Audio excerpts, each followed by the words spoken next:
یہ بار بار ایک ہمیں ٹرینڈ نظر آ رہا ہے، بھی کیوں نظر آ رہا ہے، اس کا کیا اس کی وجہ ہو سکتی ہے اور اس کا امپیکٹ کیا ہو رہا ہے، اینڈ واٹ ڈز اٹ سے actually about decision making in P T I. یہ بڑے امپورٹنٹ سوال ہیں جو آج کے دن میرے خیال میں ہمیں پوچھنے چاہیے.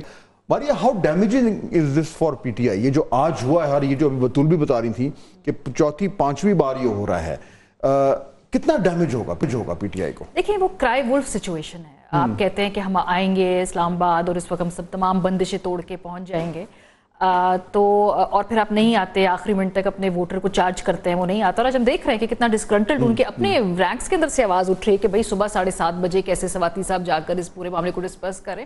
سو ڈیفینیٹلی کہ پی ٹی آئی کی پوسٹ الیکشن پالیٹکس مینجمنٹ میں گیپس تو ہیں. مطلب جو الیکٹورل ان کو ڈیلیور کر کے دیا، لوگوں نے ووٹ ڈال کے دیا، اس کو آگے سیاست کے طور پہ کیسے آگے لے کے جانا ہے. تو ادھر ہمیں فیصلہ سازی کی کمی محسوس ہوتی ہے، پر اس کی ایک وجہ ہے کہ جو ان کی اولڈ ٹیئر سارے پولیٹیشنز تھے، یا وہ بھاگ گئے، وہ پارٹی چھوڑ گئے، یا گمنامی میں چلے گئے، یا انڈر گراؤنڈ ہو گئے. تو یہ جو نئے ٹیمپرری ایڈ ہاک لیڈرشپ ہے نا، وہ خود کہتے ہیں کہ ہم ایڈ ہاک لیڈرشپ پہ خان صاحب جب باہر آئیں گے تو فیصلے کریں گے. تو شاید ان کی کیپیسٹی سے زیادہ سیاسی بوجھ ہے ان کے اوپر، اور بہت جگہ پہ ان کے پاس شاید مینڈیٹ اور اتھارٹی بھی نہیں ہے. مطلب اگر جلسہ کال آف کرنا ہے تو عمران خان صاحب سے پوچھنا پڑتا ہے. ان کے پاس یہ مینڈیٹ بھی نہیں ہے، ان کے پاس ایک کیپیسٹی بھی نہیں ہے کہ اس لیول کے فیصلے کر سکے. تو ظاہر سی بات ہے کہ خان صاحب کو جیل میں رکھ کے کٹ آف کر کے یہی حاصل کرنا ہے نا کہ بھئی وہ اپنی پارٹی کو ڈائریکشن ریئل ٹائم میں نہ دے سکیں، پارٹی جو ہے اپوزیشن میں رہے بھی لیکن اتنا درد سر نہ بنے ہمارے لیے کہ سسٹم چلانا مشکل ہو. سو مور اور لیس یہ اچیو کر لیا، بٹ ٹیمپرری ہے. مطلب آپ کیا کریں گے؟ آپ دوبارہ جلسہ ان کا روکیں گے، روکتے رہیں گے، لیکن کہیں نہ کہیں تو غصے نے، کہیں نہ کہیں تو لوگوں کے وہ مینیفیسٹ تو ہونا ہے نا. تو سیاسی طور پہ مینیفیسٹ ہونے دینا اس کو. Why do you want to push people to the fact کہ پھر وہ غصہ کوئی زیادہ خطرناک شکل لے لے، اور ایسا نہیں ہونا چاہیے. I hope centi prevails. Muneeza, یہ جو ابھی ماریا بات کر رہی تھی کہ یہ کچھ حد تک تو یہ یعنی یہ وہ اچیو ہو گیا ہے جو شاید اسٹیبلشمنٹ اچیو کرنا چاہ رہے تھے. اب یہ یعنی ایک سوال بنتا ہے کہ دیکھیں انہوں نے عمران خان صاحب کو جیل میں ڈال دیا، اس سے بہت ہیوج امپیکٹ ہوا جماعت کے اوپر. اس کے بعد ان کی جو اسٹریٹ پاور تھی، the other biggest advantage they had, وہ کرٹیل ہو گئی، نہیں وہ مینیفیسٹ ہو پا رہی جو اب آج ہم نے دیکھا. اور تیسرا جو اس کا سب سے بڑا ویپن تھا جماعت کا، وہ سوشل میڈیا، اس کے اوپر کلیم ڈاؤن شروع ہو گیا، فائر وال شروع ہو گئی.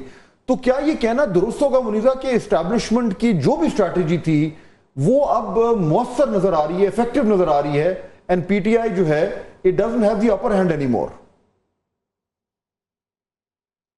فرسٹلی بہت شکریہ فہد صاحب کہ آپ نے مجھے اپنے پروگرام میں بلایا. It's real owner.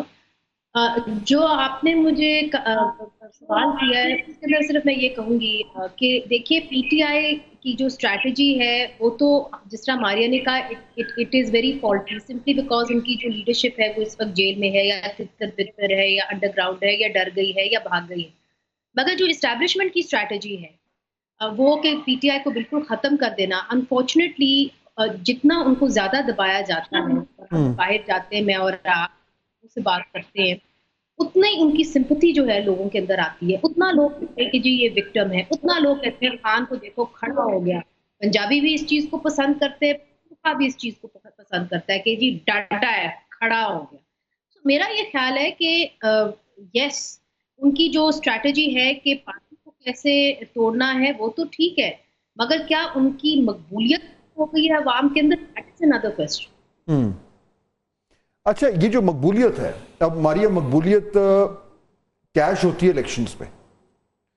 اگر الیکشنز نہیں ہو رہے تو اور وہ مقبولیت جو ہے وہ آپ کی اسٹریٹ پاور پہ یا پیپلز پاور پہ ریفلیکٹ نہیں ہو رہی، تو پھر وہ اس کا پھر کیا فائدہ ہے پی ٹی آئی کو اس وقت؟ دیکھیں، اس کا فائدہ یہ ہے کہ سکون سے حکومت تو پی ایم ایل این بھی نہیں کر پا رہی. مطلب آپ مجھے بتا دیجئے 5واں 6واں مہینہ ان کی گورنمنٹ کا کوئی ایک مہینہ ہو جہاں پر ان کے لیے کوئی کرائسس کریٹ نہ کیا گیا ہوا ہو، چاہے وہ پولیٹیکل کرائسس ہے، چاہے وہ ایڈمنسٹریٹو کرائسس ہے، کانسٹیٹیوشنل کرائسس ہے جس کے اندر نشستوں کی واپسی یا پھر الیکشن کی دوبارہ جو کہ فیصلہ سامنے کے بارے میں جو ان کو شکوک و شبہات ہیں کہ نومبر کے بعد یہ چیزیں چینج ہو جائیں گی. نومبر کے بعد موسٹ پرابلی چیزیں نہ بھی چینج ہو، لیکن ایک خدشہ، ایک دھڑکا لگا ہوا ہے. تو جب آپ کے پاس ایک لیجیٹمیسی کرائسس آلریڈی ہے تو پھر آپ سے گورننس نہیں ہوتی ہے. اگر آپ 6 مہینوں کے اندر مجھے بتا دیجئے کوئی ایک فیصلہ سکون سے گورنمنٹ نے کر لیا ہو جس سے ہمیں نظر آ رہا ہو کہ گورننس ہو رہی ہے جس ملک، فائر فائٹنگ ہو رہی ہے، ایک کرائسس کھڑا ہوتا ہے، یہ اس کو ڈیل کرتے ہیں، اگلا کرائسس کھڑا ہوتا ہے، اس کو ڈیل کرتے ہیں.